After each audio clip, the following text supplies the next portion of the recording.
Mahangin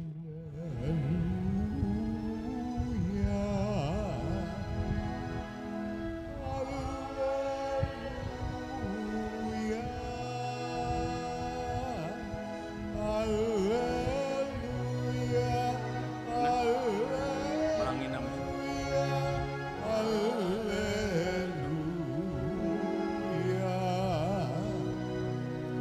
Ang Diyos ay maghari na, talikdan ang tanang sala. Manalig sa balita niya. Alleluia,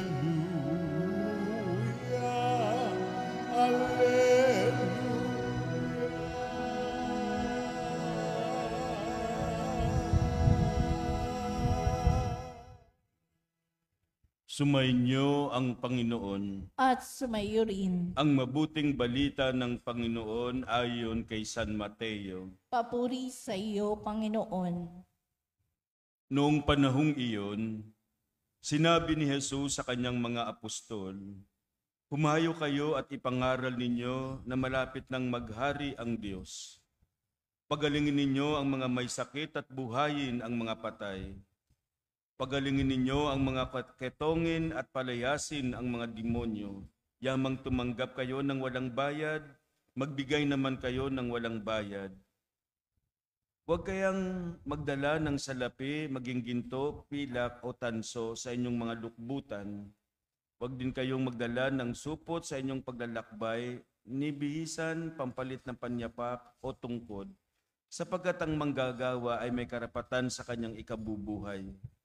At saan mang bayan, unayon kayo dumating, humanap kayo ng taong karapat-dapat pakituluyan at manatili kayo roon habang kayo nasa lugar na iyon.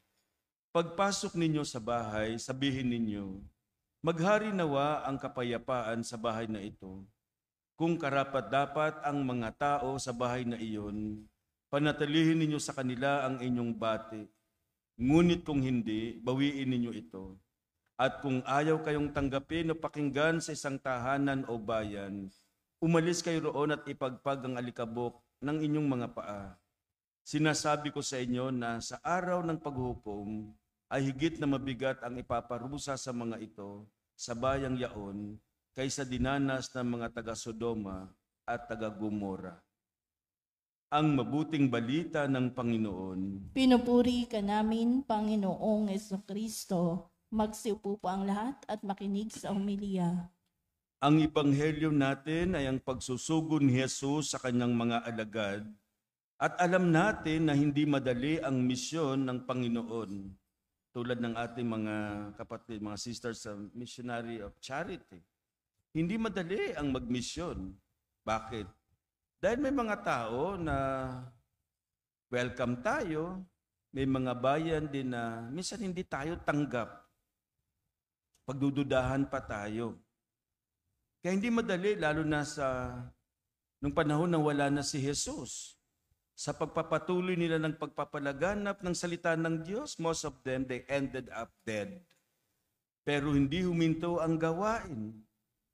Hanggang sa panahon natin ay may mga missionaries na pinapadala sa iba't ibang dako, sa kabundukan, sa liblib na lugar, sa mga hindi naniniwala sa Diyos, at kahit na sa maraming tao sa mga syudad. Ngayon, tingnan natin itong ating ebanghelyo. Nung isinugo ni Jesus ang kanyang mga alagad, ano ba ang pinababao ng Panginoon sa kanilang misyon? Wala.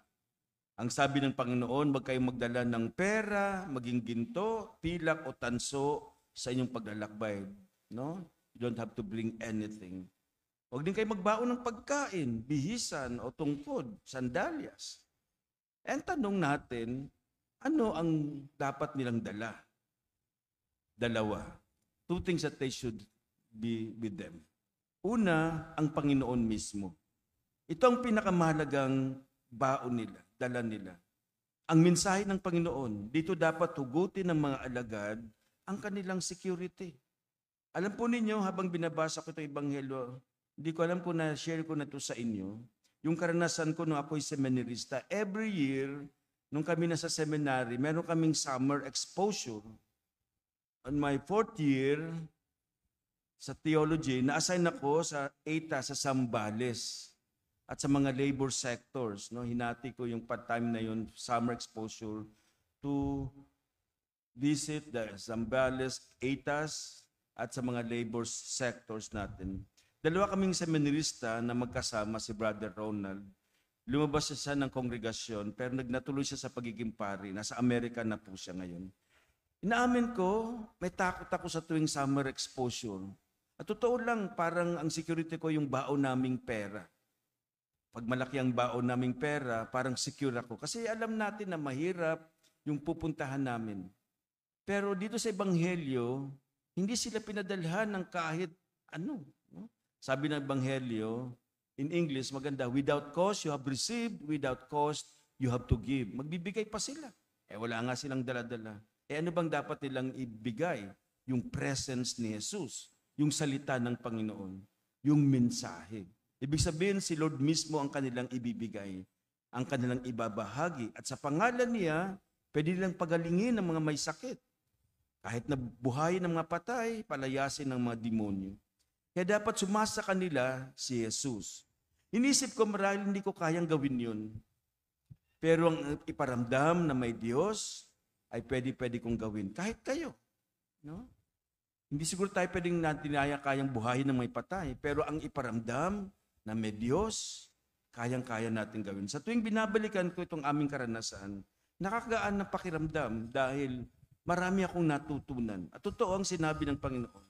Mas magiging matagumpay ang misyon natin kung wala tayong maraming bitbit o baon. Dahil unang-una, dapat matuto tayong makibagay sa kapaligiran, makitungo sa mga taong makakasalamuhan natin.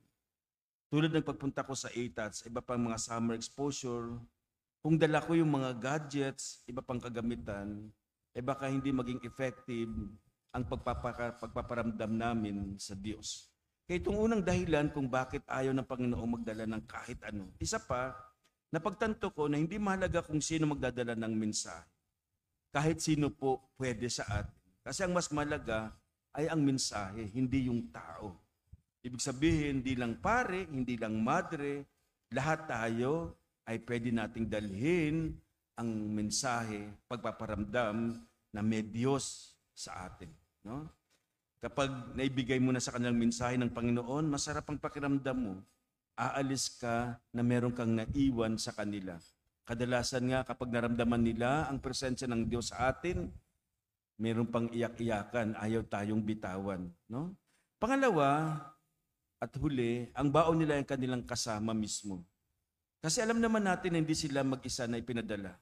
They were not sent alone, dala-dalawa, in pairs. Kaya pag alam mo na may kasama ka, no, yun na parang bit-bit mo rin. Mababawasan yung ating takot. Noon wala pang sasakyan, panahon ni Jesus, they just walk. Imagine mo yung lugar na pupuntahan nila. Liblib, bulubundukin, disyerto, at maaaring may maraming masasamang tao. Kaya kapag may kasama ka, at least kampante ka, na kahit na may mababangis na hayop, meron kang kasama na pwede kang ipagtanggol. No? Dalawa kayo. Pinakadahilan kung bakit dala-dalawa, may magre-remind sa atin, may magpapaalala sa atin, magpapalakas ng loob sa atin dahil may mga taong hindi tayo tatanggapin. At least kapag may kasama tayo, masishare mo yung nararamdaman. No? That is the genius of Jesus. Kaya gaya rin po namin mga religious, kami mga pare, hindi kami pwedeng ma-assign sa isang parokya na wala kang kasama. May community. Ang ano nga sa amin ideal, at least 3. 3 po, hindi pwedeng 2 din. No? Kaya lang minsan, dahil nga minsan kulang, 2, pero may papadala dapat. 3 dapat ang ideal. A good companion shortens the longest road. Kasi bakit 3? Ay kapag nagkagalit ang 2, meron pang isang magre-remind sa 2 kapag nag-away. Di ba? Maganda kapag 3. Ang hamon sa atin, sana makatugon tayo sa paraan kung paano tayo tinatawag ngayon sa panahon natin. Isinusugo tayo ng Panginoon, hindi lang pare, tayong lahat, tinatawag tayo para sa kabutihan, kabanalan ng pamumuhay bilang manggagawa. O kayo, mga guro, mga tapagturo, empleyado na mamasukan, may sarili kayong kabuhayan, namumuno sa lipunan. No? O di kaya, kahit naabala kayo sa inyong sariling pamilya, sa inyong tahanan, misyonero din kayo. Dahil dala-dala ninyo ang mensahe, ang Diyos. Kaya lahat tayo, isipin natin, isinugo tayo ni Jesus upang magpahayag ng kanyang paghahari. Lahat tayo ay tagapagdala ng kanyang mabuting balita.